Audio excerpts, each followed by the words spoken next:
Kumusta? Oh my God. Kumusta? Maligayang pagdating nyo sa 1.5 Gaysians. Ang podcast na...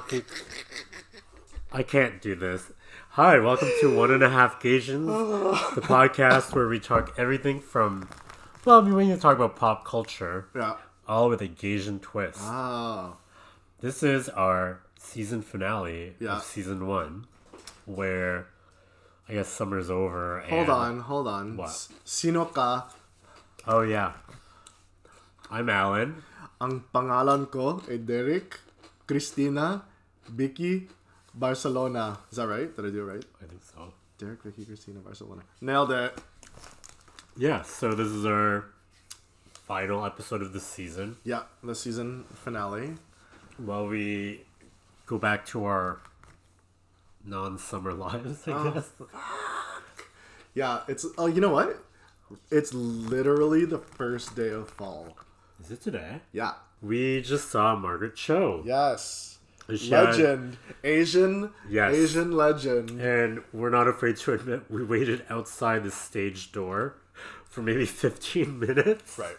Try to like coerce her. Well, we didn't see her, but our plan was to coerce her to either give a shout out or say, hey, what are you doing tonight? Want to record with us? Yeah, that was not going to happen. But nothing happened. Yeah. So I saw her a few years ago. Mm-hmm. And like she was funny, but she wasn't like her first special funny. But now I think, I don't know why, maybe it's because it's Me Too, but like she was back. Like I fucking died at so many jokes. Yeah. Well, you need good material to draw from, right? And comedians draw from life, and it's like probably there was a couple of years where life was just like everything's boring. Good, blah blah blah. What do I talk about? Let's talk about politics. But I think I recall her. She was the last time I saw her, she was talking a lot about American politics, but like it's kind of lost on a Canadian audience somewhat. Right.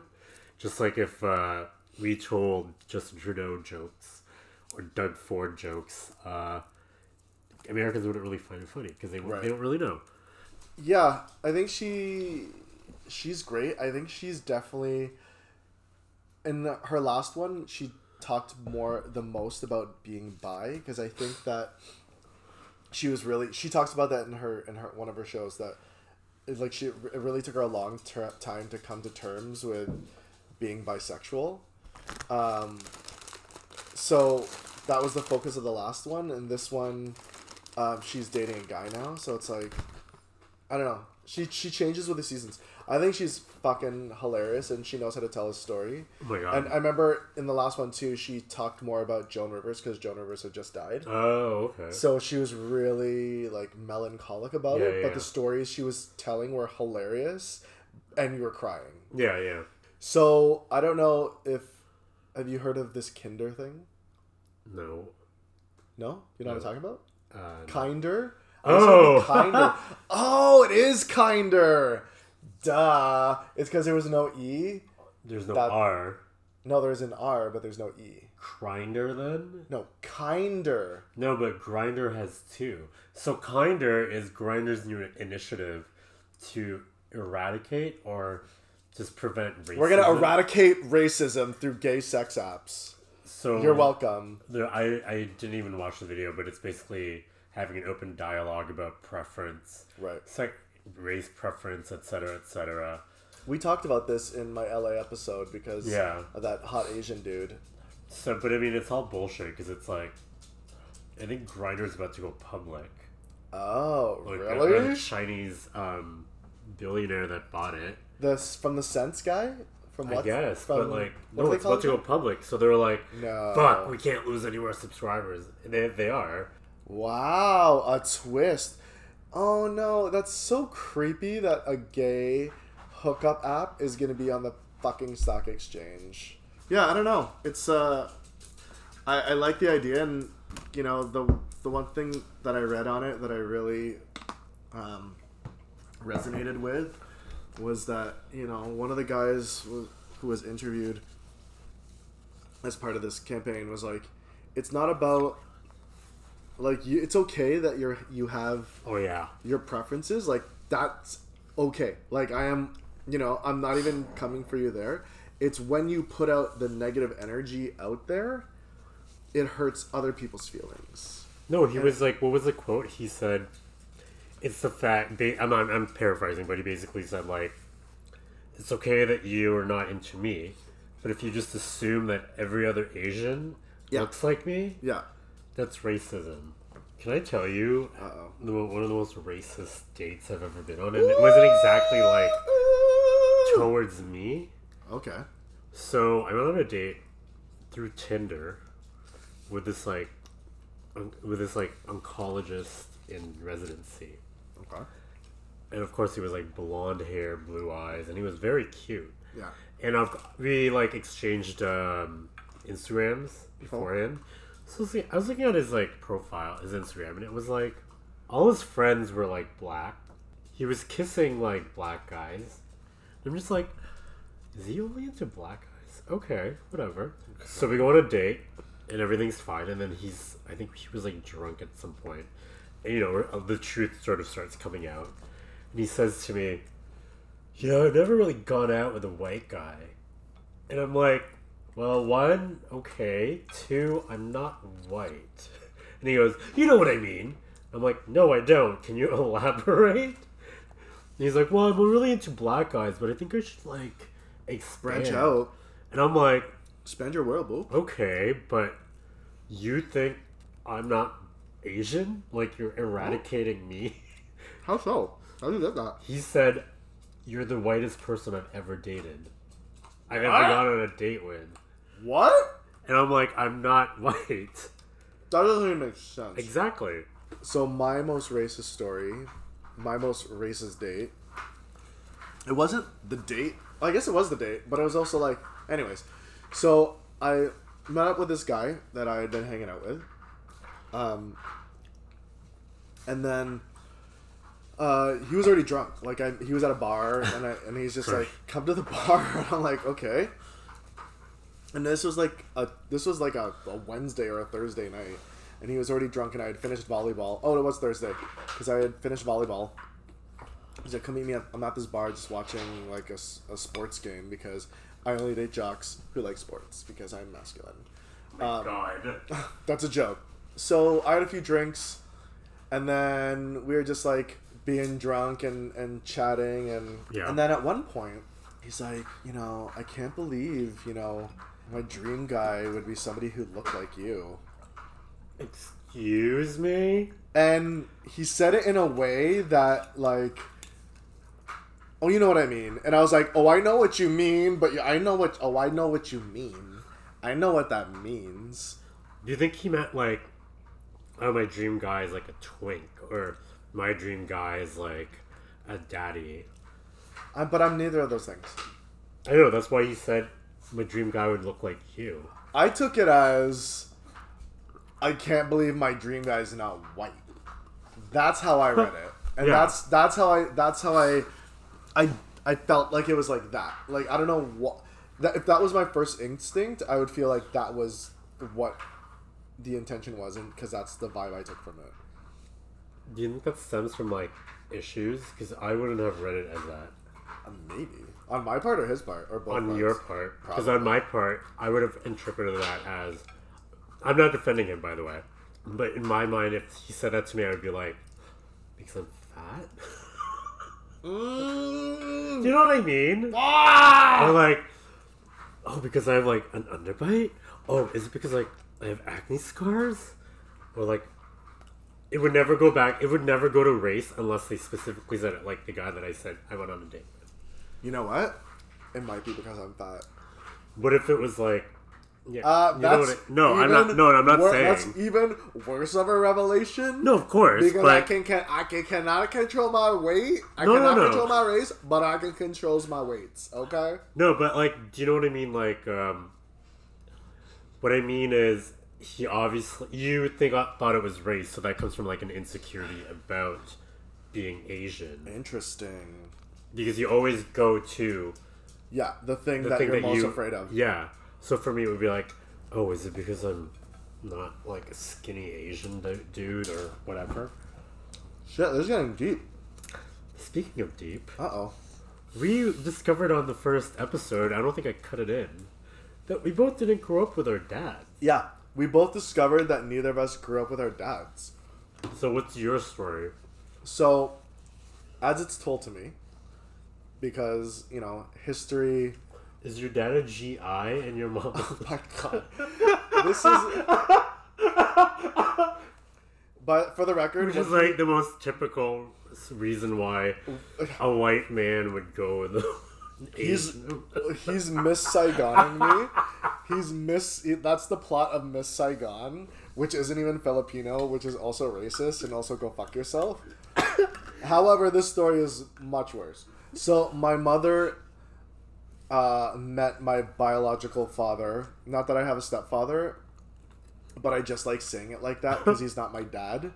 So I guess my mom met this guy and then was dating him, and then I presume they had coitus, and she became pregnant, and then when she told him that she was pregnant, he admitted that he was already married and had a wife and kids already.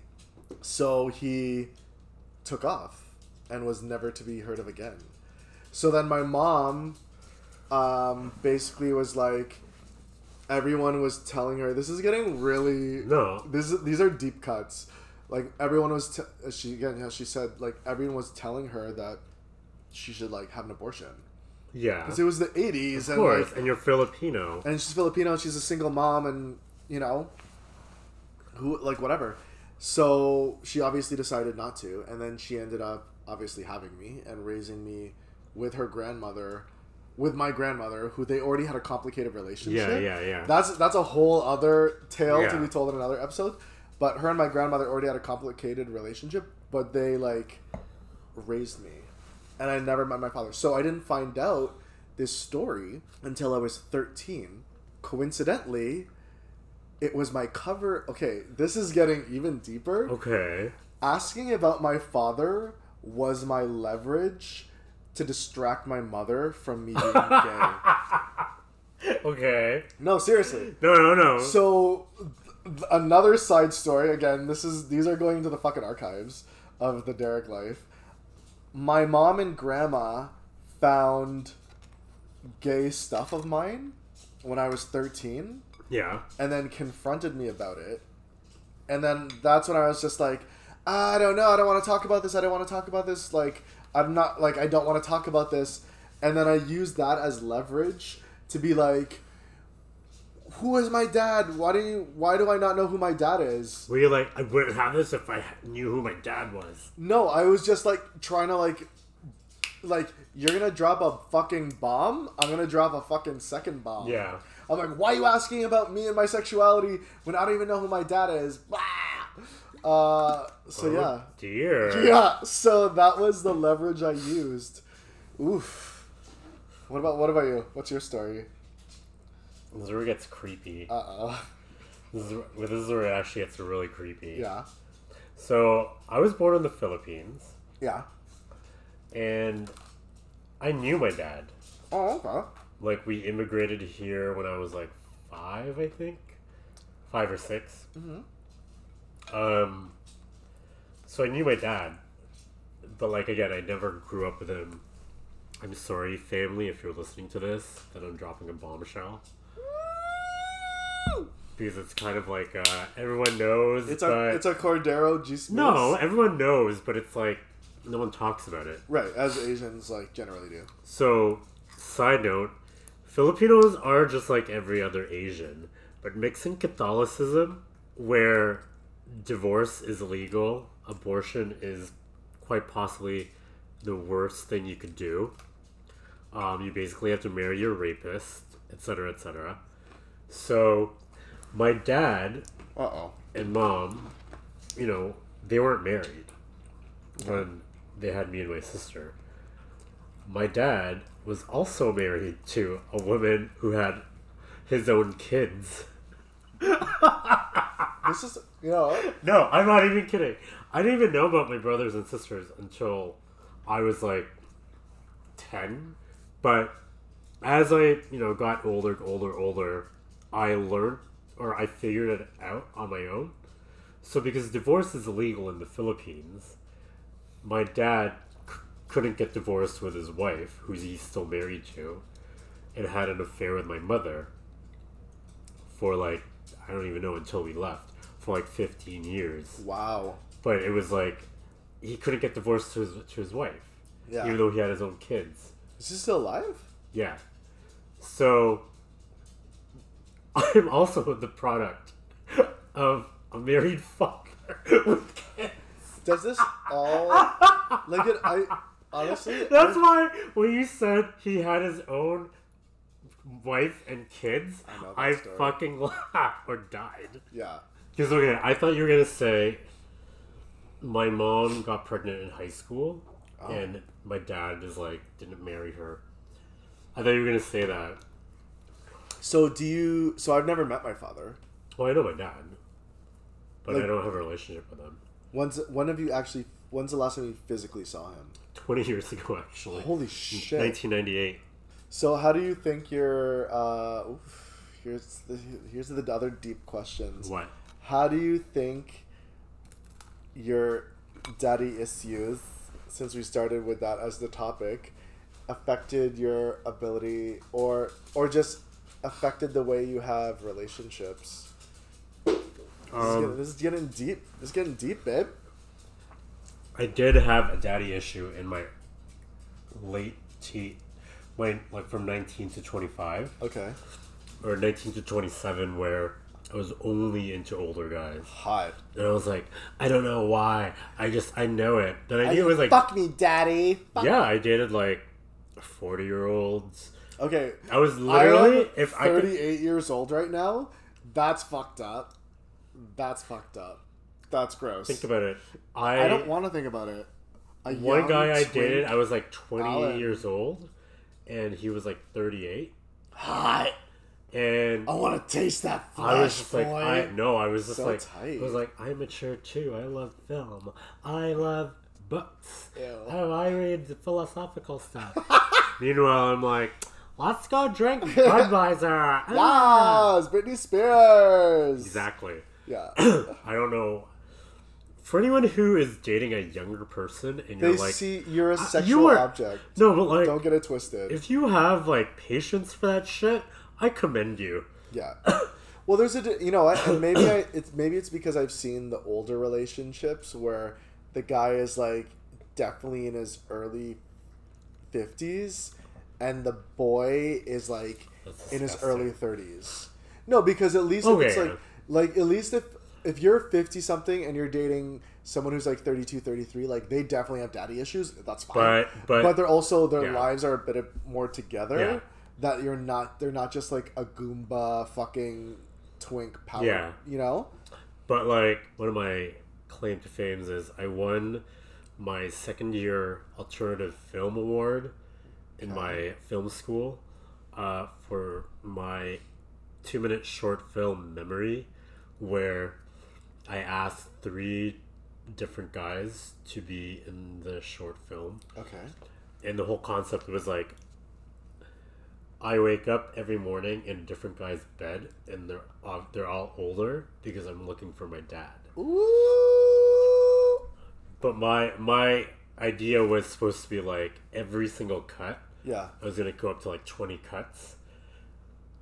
Was a different guy, so I'm getting out of the bed every time. The camera cuts. It'd be like a commercial. Yeah, it would be like those commercials. Yeah. Every time the camera cuts to a different angle, it's a different bedroom, different guy. That's cool. But I could only do 3 guys. Well, yeah.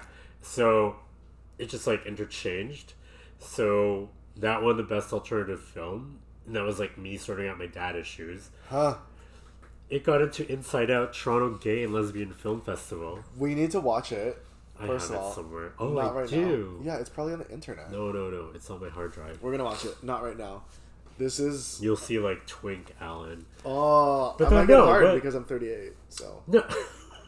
But as soon as I hit 27, I'm I started finding guys my own age. And I knew when I was 22, when I'm 31, I'm gonna get over this because I'm at that age. Hello. Oh my god. What the fuck did it think we were saying?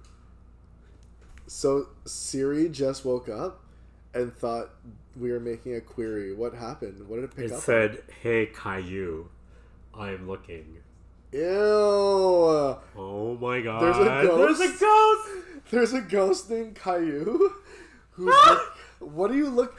Oh shit! Somebody needs to make a horror movie where Siri is like a Ouija board. There is already one. Where Siri's like a Ouija board? No, but there's one where did we not show you the Amazon Echo one? No. Where this girl's No, is it a short film? Yeah. I want to watch it. Okay, we'll move it. Okay, let's watch it after. Yeah, when I was like 27, 28, that's when I was like, oh wow, guys my age are like really hot now. And 28? Yeah, I was like 28. I dated this like 31-year-old and he was like amazing. Yeah. And I'm like, oh, maybe I'm over my dad issues. And ever since then, I'm the daddy now. Hot. I'm the daddy now. Hot. I am also I'm dating a 31-year-old and I'm 34. You're fucking wow. Zaddy. Even though he probably acts more mature than me. So that's because he's a Taurus. Did you? Did your daddy issues affect your relationship? So my daddy issues have manifested themselves not in relationships. However, they have manifested themselves in the workplace. Where for me, it's like if there's someone in my purview of work that is older, straight, and like my parents' age, my mom's age, are you like so submissive? No, I'm just like, fuck you! I fucking hate you! I'm like, you're not my dad! Like, we had a whole joke about that with me and my coworkers where I'm just like, where I call, like, there's like, you're not my dad! You know? That's where it is. Like, I can't deal with a straight, male, older authority figure. For me, all of my mentors have been women. Oh. Yeah. You specifically request that? No. I've always gravitated towards Yeah. female bosses and female authority figures. Like, even as a kid, like, I really was close to all my teachers in elementary school and in kindergarten. Because, like, those are my teachers. Women are my teachers. I grew up in a matriarchy. Like, like, my grandma and my mom raised me. So, like, women, for me, have always been like, you are my guidance. You are my wisdom. And then for straight men, it's just like, you're not my dad. Fuck you. I hate you. Okay, so to end the episode, how do you feel about, now that we're at the end of season 1? How do you feel about this season? How do you feel about our first go at this? I liked it. It's a lot of work. I've never done a podcast before, and this is a lot of work. He's carrying all the heavy lifting. No, I mean, it's not a lot of work, but it's like, we might release an episode where we air the things that didn't make it in. I think we should just release them as shortcuts. Either way. We'll be back maybe by the end of the year or in the new year. Do January. So we're going to take a little bit of a break just to, recollect ourselves. Have maybe in the 3-4 months that we're away, there'll be tons of shit that happens in the Asian community. And yeah. I feel like we're saying this, but I feel like 2 months from now we're going to be like, I want to start again. Yeah.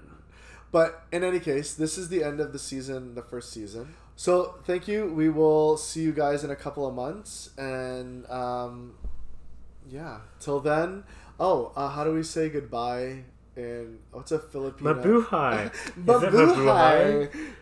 No, mabuhay is thank you. That's embarrassing. Ingat ha. Ingat. That's perfect. So we'll see you in a few months. Bye. Bye. Ingat. And all that.